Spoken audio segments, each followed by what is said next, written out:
hear about guys and Aaron Hernandez, who committed suicide in prison. And if you don't know the story, the New England Patriots tight end, and they, at the autopsy, went through and saw his brain and said he had advanced stages of Alzheimer's of a man of 70 years old. I think the guy was 28. What was your reaction? I wasn't shocked. I know it's true. I mean, I experienced it. I'm experiencing it. So what do? One of the hardest, you know him as a return guy and the best that we've seen in this town in a long, long time. I knew him as the hardest hitting safety. Up until Sean Taylor, this was it. But he was too valuable, they wouldn't let him play it. We were so happy. Because Nelms is really psycho. Okay, he does things for a laugh that other people don't find real funny. Like hitting you full speed in a drill and running through you, Mike Nelms. And everybody knows it. Did you miss the fact that you didn't get a chance to play safety the way you knew you were capable?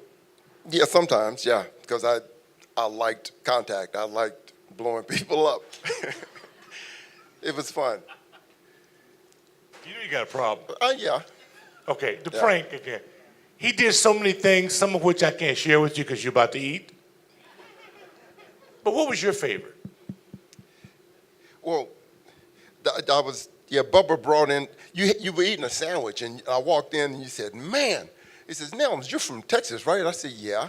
He says, you like hot stuff? I said, yeah. He says, I got some peppers here. Man, they're so hot, they're killing me. I can't do nothing with them. Can you do something with these peppers? And I thought for a second. I said, yeah, I can do something with them peppers. So I took them and put them in my locker. And see, from there is when it gets, somehow somebody got those peppers, and I'm going to tell you that how they probably thought. Okay, and I want to hear it. What they probably thought was, who has the biggest mouth on the team? And then they probably said, well, I'm going to fire them up. So logically, who? Not you didn't. Dexter. Dexter. Dexter Manley. Okay, so Dexter, he obviously he took Dexter's mouthpiece and put the peppers inside and outside, and inside and outside, and around the side, and in the middle, and in the back, and on the top, and on the side, and threw that thing back in his locker and waited for Dexter to react. Dexter never reacted. Forgot about it. And then the timeline, I remember, 15 minutes before game time, RFK, everybody's serious. Everybody's doing their own thing. You know, some guys in the shower getting fired up. Woo, woo, woo, woo, woo. I'm dying over in the corner trying to fight down, butterflies. Yeah. And the door flies open. And Dexter comes in. My mouthpiece is hot. I can't feel my tongue. And I thought, ooh, whoever did that practical joke is going to get fired. So I had some concerns about performing practical jokes. And it was that experience right there that made me cautious about practical jokes, man, because it can get out of hand sometimes. And 15 minutes before game time is not a good time for your leading guy to come in. But the cool thing about it was, I'm thinking, boy, somebody's going to get fired for doing a practical joke. 15 minutes. And then everybody just looked at Dexter and said, shut up, man. Just play football. Because it was Dexter. And had anybody else that had been done to, it would have been a problem. Or it would have been a problem, but because it was Dexter. But you almost got in trouble, Bubba, behind those peppers because they disappeared out of my locker and someone obviously fired up Dexter's mouthpiece. Bubba, do you remember when Terry Orr smashed his mouth and somebody hit him in the shower with the ice? Well, we had, at the old Redskins Park, there was an ice machine right before you go into the shower.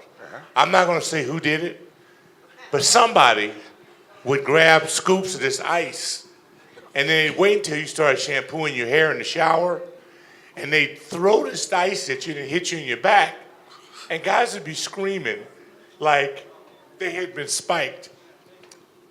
Somebody, poor Terry Orr, was washing his hair. Somebody hit him in the back, and he flipped, he slipped, and somehow he hit his face on the towel. Cut teeth. How many stitches? I mean, yeah, it was ugly. And then there was the stalls that would be in. Certain guys who have their systems are regular, or they regulate their systems at certain times. So George Stark, head hog, habitually would grab these newspapers, go in stall number 2. And he'd be in there for 30, 40 minutes. Somebody grabbed, scooped the ice, and threw it over. Now, sometimes I wasn't even around and things would happen. I don't know who was acting in my place. I have an idea who it was. All I'm going to say, everybody has a prankster. When you saw Crowder, first of all, evaluate Crowder as a returner. And I love the guy. I think he's a great talent.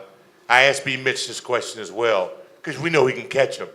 What happens? What did he do wrong that allowed that ball to go right through the breadbasket? Got to put your hands on it. Got to put your hands on it.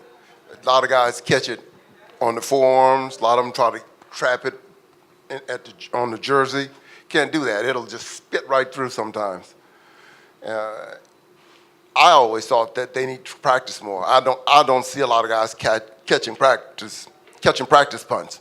I just see them catch 1 or 2 and then go in the game and try to do it. Doesn't work that way. How many did you catch in preseason? Habitually. I tried to catch every one I could. In preseason? In preseason. I can't remember back in the day of preseason. How much did you have to play or catch punts in preseason? Severe used to always try to limit how many times I got a touch. Right. But there were a few times that he wanted me sitting down, and I would walk out and tell the guy out there, I'm going to take this. You got it. Yeah. Do you know how many punt returns Crowder had this preseason? Who can guess? He didn't catch 1. They didn't have him back for 1. I think you got to change that.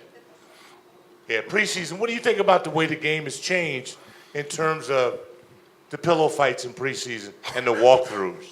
It's not reality. It's not reality. It has nothing to do with football. That's another sport. So they do what they do, and then they go out and they play football. I don't see how they can get anything out of it.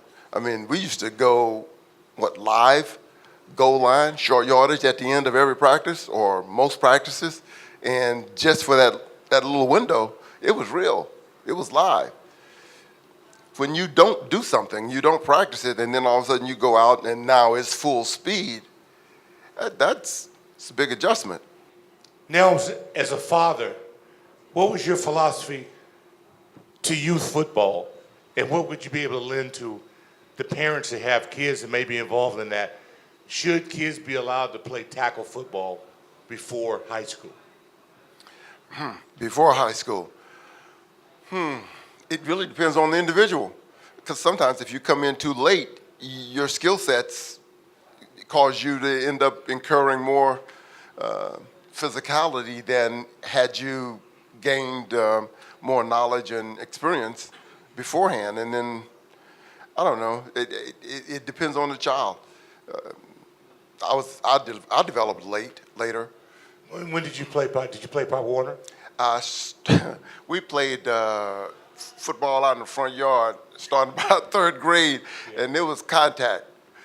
Yeah, it was contact. Full contact, no pads, yeah. And I was the youngest and the smallest, and I didn't start getting pads until 7th grade.